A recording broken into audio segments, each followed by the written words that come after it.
Okay, Lisa, this is for you. This is the live chrome demonstration.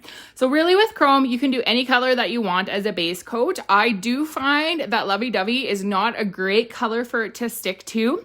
I find the best to have it stick to is Clearly Frisky. You only really technically need one coat of polish underneath, but because I have a prepared Lovee Dovee stick that I was going to use in the other tutorial and then forgot to show you what I was going to do with it, I'll use it now, but I'm going to apply a layer of Clearly Frisky, which is our clear polish, to it, and I'm going to fully cure that then. And this is just going to give it a really good base to stick to.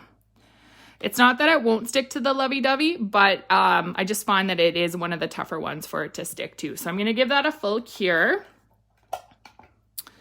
Let that work. My tripod is really wobbly, so I'm sorry if I happen to lose you guys.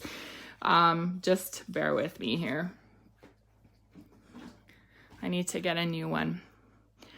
So with the chromes, you want to make sure you don't have any lotions on your hands, you don't have any nail oil on your nail base, nothing like that, because it's going to prevent it from sticking. So you want to also apply it to directly freshly cured polish, and that's when it's going to stick the best. This one is number 10. It's our Southern Lights chrome, and it's a really pretty like rose gold. I always like to tap it against my hand so that when I open it, it doesn't kind of fly all over the place. So it's like a pinky sort of rose gold. You can do it two ways. You can use your finger to rub it on, or you can use the little applicator.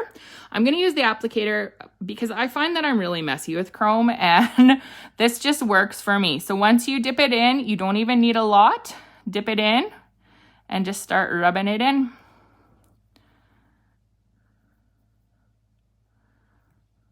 Until it gets a nice shine on it.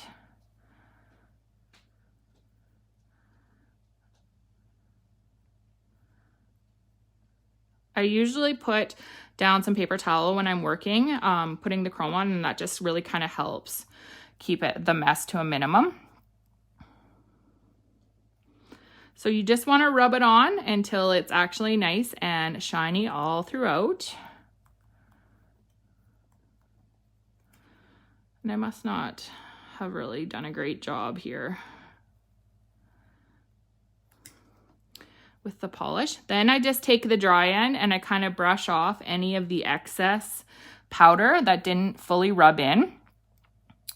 Depending on the base color too, that's going to change the overall look of the chrome. So if I had used a darker base color, this would probably be a bit of a darker looking color.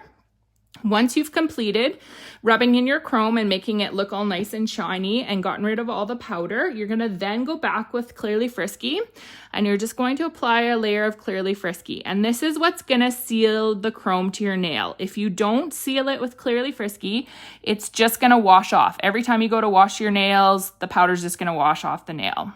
So this is what's actually going to seal it and keep it on your nail. Make sure that you cap the base as well. Or the tip, I guess.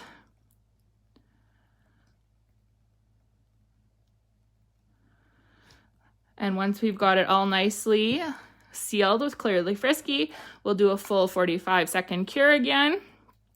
I'm just gonna put the lid on here because inevitably I drop these little containers and spill the chrome every time I use them. I'm not a highly clean individual. And then I'll show you the finished product. It's nice that the chromes come in their little like Ziploc container too. So you can keep your chrome and your little applicator all together.